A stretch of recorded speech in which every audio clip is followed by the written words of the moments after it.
नमस्कार दोस्तों, Byju's exam prep IAS Hindi के यूट्यूब प्लेटफॉर्म पर आप सभी का स्वागत है।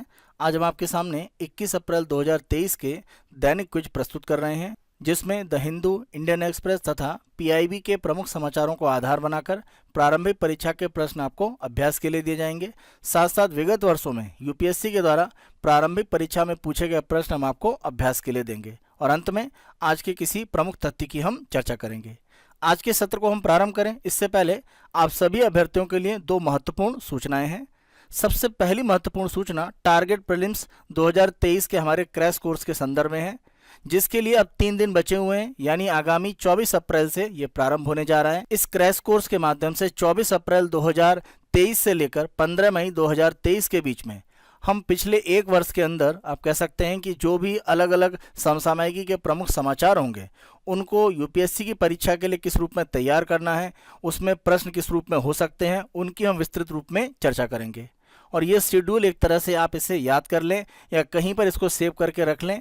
आने वाले 24 अप्रैल से 15 मई के बीच में ये आपके लिए काफ़ी महत्वपूर्ण है। और इसमें भाग लेने के लिए आपको केवल एक काम करना है, आप हमारे Byju's exam prep IAS Hindi YouTube channel को सब्सक्राइब करके रखें, साथ साथ जो बेल आइकन है उसे प्रेस करके रखें, जिससे कि रिमाइंडर आपको मिलता रहे। हमारे ये जो क्रैश कोर्स है ये पूरी तरह से आपके लिए फ्री है, इसके लिए कोई आपको चार्जेस नहीं है। केवल अधिक से अधिक संख्या में आप लाइक करें, शेयर करें और ज़्यादा से ज़्यादा अपने मित्रों को बताएं कि वो इस क्रैश कोर्स में भाग लें। और ये 24 अप्रैल से 15 मई के बीच में संचालित होगा 10 से 12 बजे के बीच में।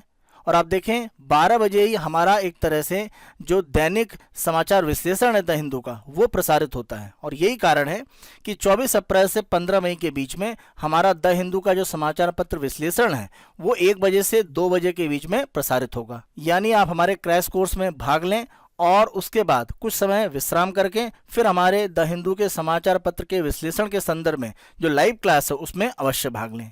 तो ये जो समय का परिवर्तन है 1 बजे से 2 बजे के बीच में, ये ध्यान रखें। और टारगेट प्रीलिम्स 2023 जो 24 अप्रैल से प्रारंभ हो रहा है उसमें अपना भाग लेना सुनिश्चित करने के लिए आज ही हमारे Byju's exam prep IAS Hindi के यूट्यूब चैनल को सब्सक्राइब करें और बेल आइकन को जरूर प्रेस करें। तो चलिए इसी सूचना के साथ हम आज के प्रश्नों को प्रारंभ करते हैं। पहला प्रश्न हम देखते हैं, ईवीएम और वीवीपीएटी के संबंध में निम्नलिखित कथनों पर विचार कीजिए। पहला, जब कोई मतदाता ईवीएम में एक बटन दबाता है तो वीवीपीएटी के माध्यम से एक कागज की पर्ची छप जाती है। दूसरा, पर्ची में चुनाव चिन्ह और मतदाता का नाम होता है। तीसरा, वीवीपीएटी मशीनों तक केवल मतदान अधिकारी की ही पहुंच होती है।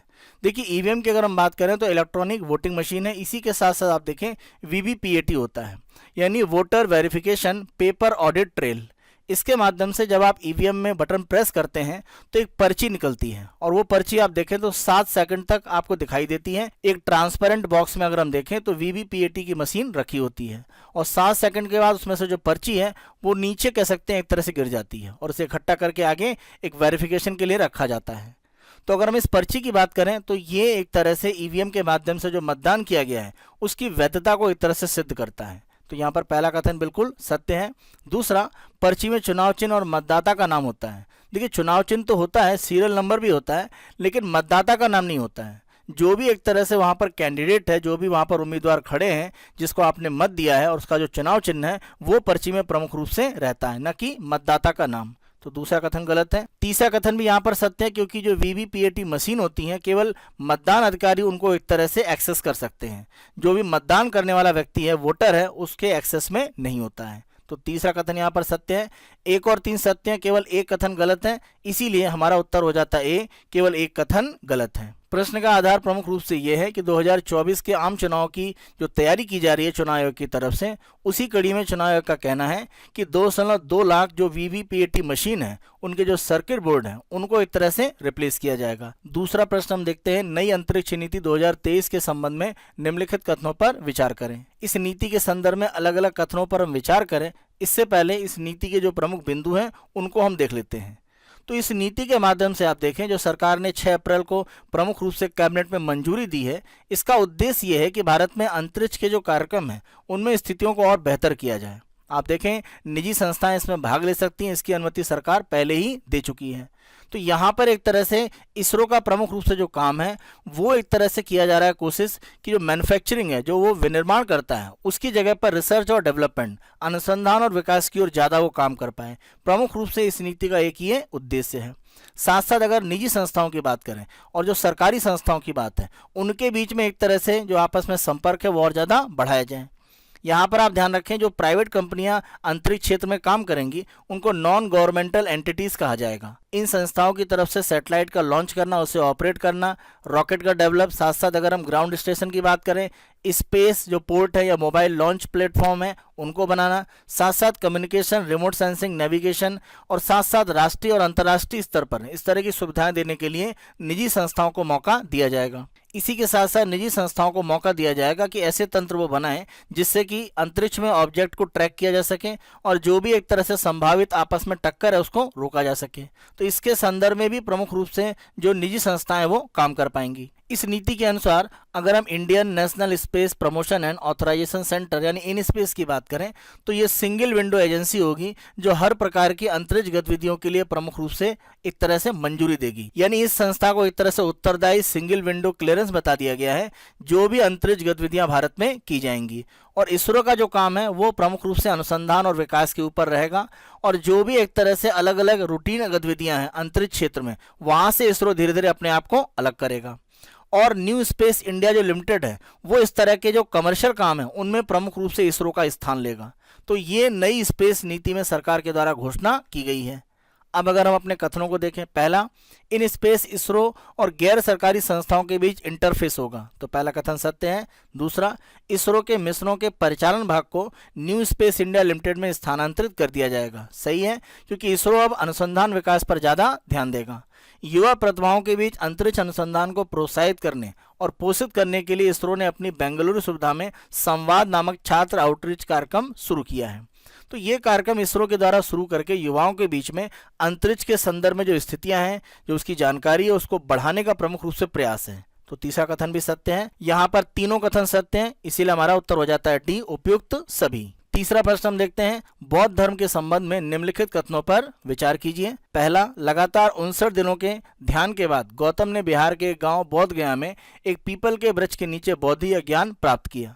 तो ध्यान रखें, ये 59 नहीं है, ये 49वें दिन एक तरह से हुआ था, यानी 7 सप्ताह के बाद। तो पहला कथन यहाँ पर गलत हो जाता है। दूसरा कथन, 483 ईसा पूर्व में 80 वर्ष की आयु में उनकी मृत्यु उत्तर प्रदेश के कुशीनगर नामक स्थान पर हुई।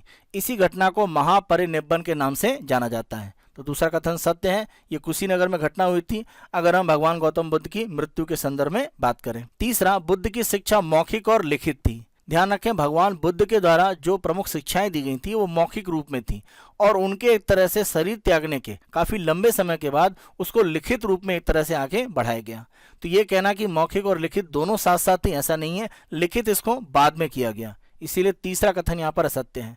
तो यहाँ पर आपके 2 कथन असत्य हैं, 1 और 3, इसीलिए हमारा उत्तर हो जाता है सी, केवल 1 और 3 कथन असत्य है, दूसरा कथन सत्य है। यहाँ पर प्रश्न का प्रमुख रूप से आधार ये है कि नई दिल्ली में ग्लोबल बुद्धिस्ट समिट 2023 का प्रधानमंत्री नरेंद्र मोदी जी के द्वारा उद्घाटन किया गया है। अगला प्रश्न हम देखते हैं, निम्नलिखित में से कौन सा कथन भारत की जनसंख्या वृद्धि के बारे में गलत है। पहला, भारत की जनगणना के आंकड़े बताते हैं कि 1951 में इसकी वार्षिक जनसंख्या वृद्धि दर 2% थी, जो 1961 में घटकर 1.3% हो गई। भारत में अगर हम जनसंख्या के आंकड़े को प्रमुख रूप से देखें तो जो भी एक तरह से दशकीय वृद्धि है उसके संदर्भ में आंकड़े प्रमुख रूप से ये दिखाते हैं। अगर हम 1951 में देखें तो जो दशकीय वृद्धि है वो 13.3% है, यानी वार्षिक आप कह सकते हैं 1.33।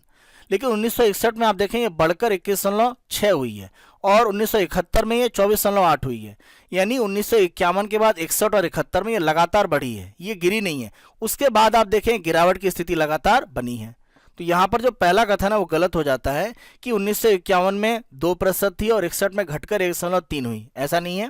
1951 में आप देखें 2 के नीचे थी, लेकिन 1961 में और 71 में ये 2% से काफी ऊपर थी। तो पहला कथन गलत हो जाता है और आपसे यही पूछा गया कौन सा कथन असत्य है, तो पहला कथन यहाँ पर असत्य है। अन्य कथनों को भी देख लेते हैं। 2011 की जनगणना के अनुसार भारत में औसत आयु 24.9 वर्ष थी, तो ये कथन सत्य है। संयुक्त राष्ट्र ने अनुमान लगाया है कि 2053 में भारत की जनसंख्या चरम पर होगी, यानी अपने पीक पर पहुंच जाएगी।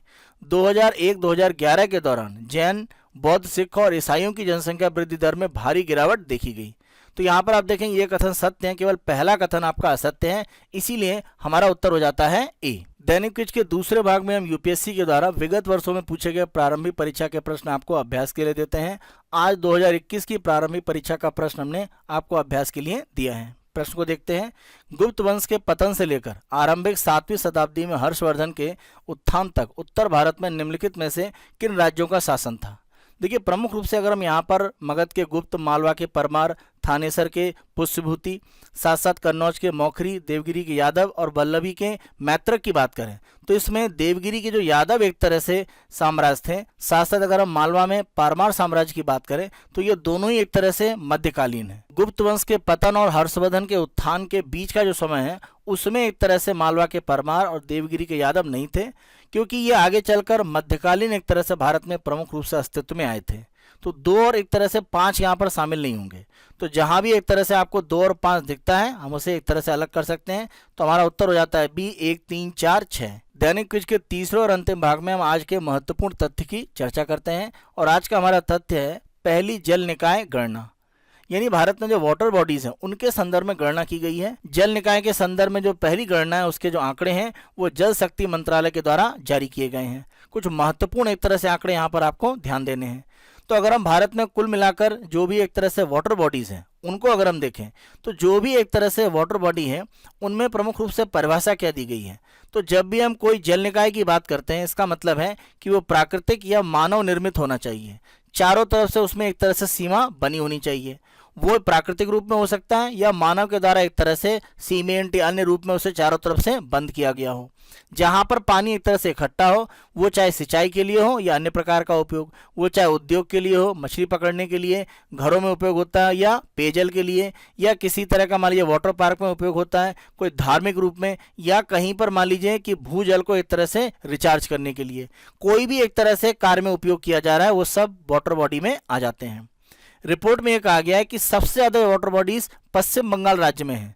तो अगर हम सबसे ज़्यादा वाटर बॉडीज की बात करें पश्चिम बंगाल, फिर उत्तर प्रदेश, फिर आंध्र प्रदेश।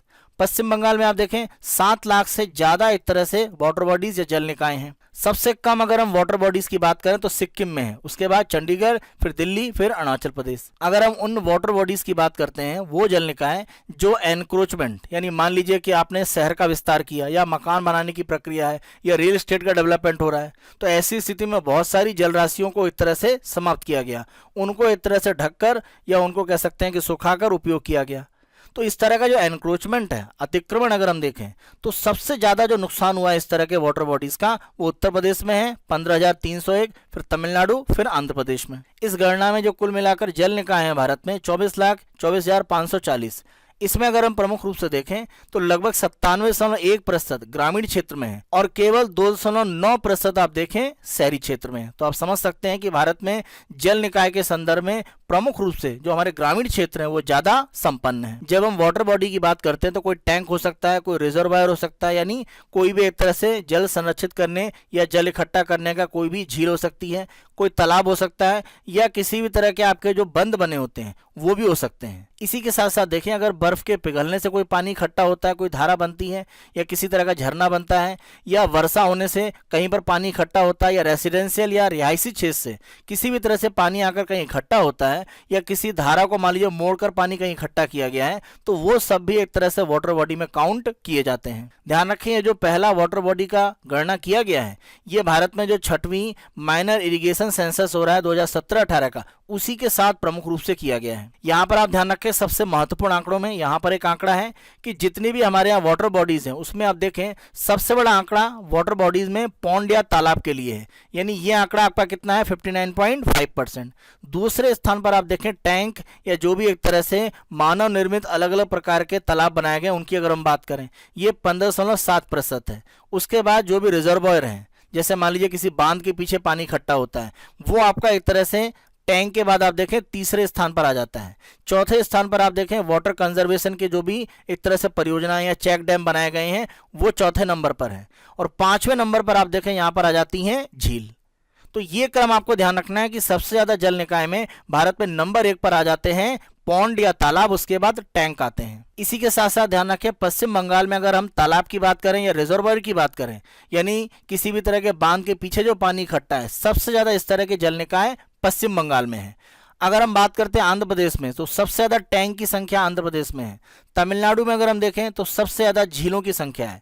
और महाराष्ट्र की अगर हम बात करें तो सबसे ज्यादा एक तरह से जो जलराशियां हैं जहां पर संरक्षण करके पानी इकट्ठा किया गया है, इस तरह की जलराशियां सबसे ज्यादा महाराष्ट्र में है। पश्चिम बंगाल में अगर हम 24 साउथ परगना जिले की बात करें तो ये पहले स्थान पर है अलग अलग जिलों में भारत में, जहां पर सबसे ज्यादा 3.55 लाख अगर हम वाटर बॉडी की बात करें तो वो पाई जाती हैं। यानी हम पश्चिम बंगाल के 24 साउथ परगना का जो जिला है उसे भारत में वाटर बॉडी के संदर्भ में एक तरह से कैपिटल उसकी हम कह सकते हैं। इसी के साथ साथ आप ध्यान रखें, पश्चिम बंगाल के अलावा उत्तर प्रदेश, आंध्र प्रदेश, उड़ीसा, असम, झारखंड और तमिलनाडु अकेले राज्य हैं जहां पर 1 लाख से ज्यादा वाटर बॉडीज हैं। अगर हम अलग अलग प्रकार की वाटर बॉडी में अतिक्रमण की बात करें तो लगभग 1.6% वाटर बॉडीज में आप देखें अतिक्रमण हुआ है और उनको गलत तरीके से उनको जल को सुखाकर या उनको मिट्टी से ढककर उनके अलग अलग उपयोग किए जा रहे हैं।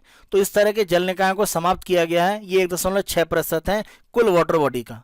और इसमें अगर हम देखें तो 95.4% ग्रामीण क्षेत्रों में हुआ है और 4.6% शहरी क्षेत्र में, क्योंकि आंकड़ा हम पहले ही देख चुके हैं कि सबसे ज्यादा जो एक तरह से वाटर बॉडीज हैं वो कहां पर हैं, ग्रामीण क्षेत्र में। तो ये जल शक्ति मंत्रालय की तरफ से भारत में जल निकाय की गणना का जो पहला आंकड़ा दिया गया है बहुत महत्वपूर्ण है। इसके संदर्भ में आपकी प्रारंभिक परीक्षा में प्रश्न बन सकते हैं, साथ साथ मुख्य परीक्षा में यहाँ के जो आंकड़े हैं वो आप उपयोग कर सकते हैं। आज के दैनिक क्विज को हम यहीं पर समाप्त करते हैं। बायजूस एग्जाम पर IAS हिंदी को आप बहुत अधिक पसंद कर रहे हैं, अधिक से अधिक संख्या में लाइक करें, शेयर करें, और अभी तक अगर आपने हमारे YouTube चैनल को सब्सक्राइब नहीं करा है तो हमारे YouTube चैनल को आज ही सब्सक्राइब करें। धन्यवाद।